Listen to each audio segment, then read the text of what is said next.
Oi? Na página 13, na terceira linha, você fala da perda do time da GESCOM em elaboração. O que você mais percebe nisso, nessa perda do time? Aí eu vejo assim, ó, há um contingenciamento que o autor vai criando pelo próprio trabalho, que vai ajudando ele na elaboração de qualquer GESCOM que seja o verbete, seja um artigo, seja um livro. E isso, ele tem uma contrapartida extrafísica, que é o amparo de função que ele consegue naquele momento em que ele começa realmente a se dedicar a uma obra. Então, vamos dizer assim, o cenário é montado a favor dele, em função dele.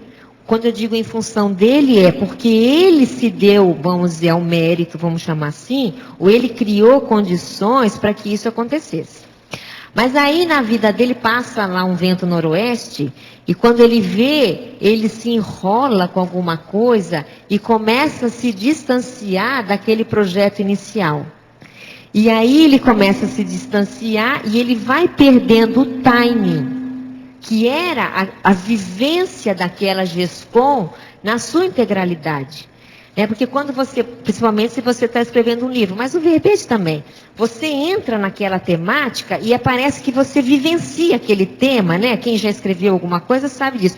24 horas por dia. Agora, se você perde esse momento, tudo fica mais difícil lá na frente. E o próprio autor também, ele já é outro daqui a 6 meses. Então, é como se ele... O filho... O processo é que esfria o processo. Esfria, perde o ritmo, a embocadura, perde tudo. E aí, para retomar, às vezes é complicado. Então, não vale a pena perder o time. O bom seria se todos nós conseguimos manter... Agora, chega num tempo que a pessoa passa o gargalo, aquilo fica natural para ela. É natural, né? Ela já começa a viver aquilo com naturalidade, já não tem mais altos e baixos. Qualquer hora que ela pegar, sai bem. Por isso que eu vejo nos filmes americanos, tem muita coisa boba. Sempre, quando a pessoa vai escrever, ela joga um monte de papel no lixo, porque não está com inspiração. É isso mesmo. Essa bobagem tem na maioria desses casos todos que eles falam. Isso não corresponde à verdade. Não é assim. Não é assim. Não. Mas fala.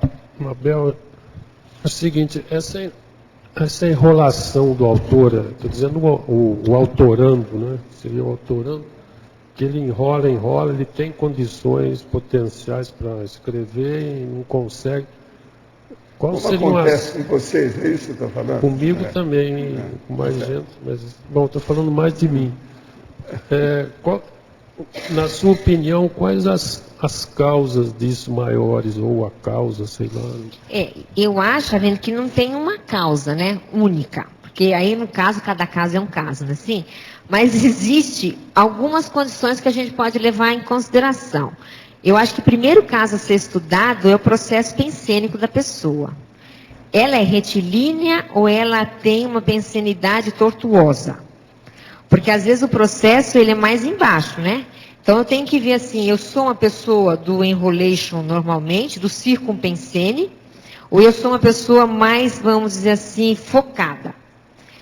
Claro que o ideal para o autor é diminuir o máximo que ele puder de circumpensene, porque um pensene aqui fantasioso, desviante, gente, vai levar a pessoa lá para o outro lado. E quando ela viu, o tempo passou. Tem aquela história que a Rosa até melhor que eu para matemática, né? Você está indo numa linha reta aqui, ó. Se você desviar 1 milímetro do seu ângulo, daqui a uma semana você está lá no outro lugar. São quilômetros são quilômetros de distância. Então, aí a gente tem que ver essa coisa da circumpensenidade. Isso é uma coisa. A outra é, eu fujo das coisas difíceis na minha vida. Essa é uma outra coisa. Eu tenho a mania de fingir que não é comigo. A lei do menor esforço. A lei do menor esforço de novo. Eu sou esquiva. Empurro com a barriga. Porque, por exemplo, quer ver, olha, eu vou contar um caso meu agora fazendo a minha meia-culpa.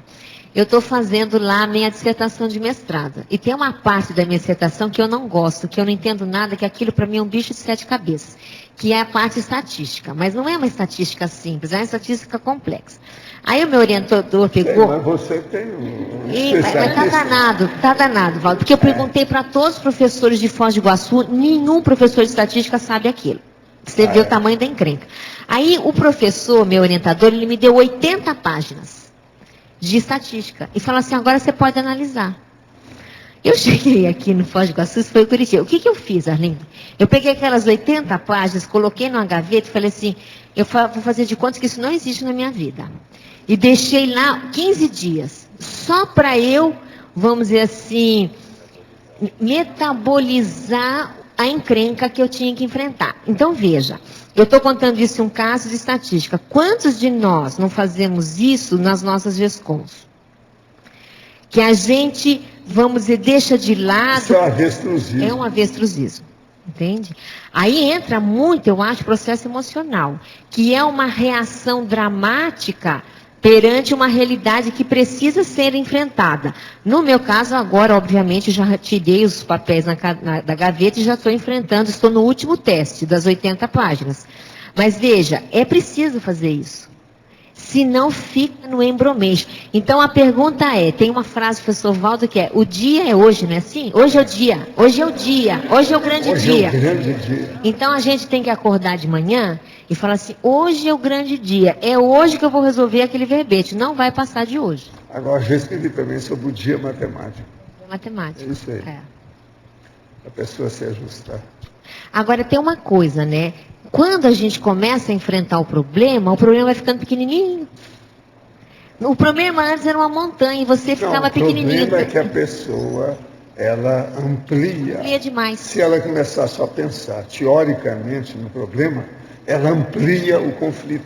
É, exato. Agora, quando a pessoa enfrenta, começa a diminuir. Pronto. Aí chega uma hora que ficou então, fácil. nunca se deve ficar apenas teórico. Não dá. O teórico é autoassédio puro nesse caso. Não dá para ficar no teórico.